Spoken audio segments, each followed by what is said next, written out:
Aylık harcamanız ne kadar? 30-40 bin lira. 40 bin lira harcama yapıyoruz en az. Tek maaşla emekliyiz kızım. Gene 3-4 bin lira belki. 10.500 kira veriyorum. Eşim 50-60 bin lira bir para alıyor. Yine ben de 20-30 diyelim. Yine de sıkıntı yaşıyoruz yani.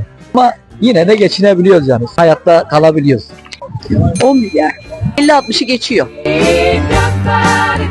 Limitin üzerinde değil de hemen hemen limitle yakın. Yok, ona göre ayarlıyorum kendimi. Limitin üstünde harcama yapmıyorum. Yok. Bazen mesela beğendiğimiz şeyleri alabiliyoruz ama bazen de kısmak zorunda kalıyoruz. Hayır.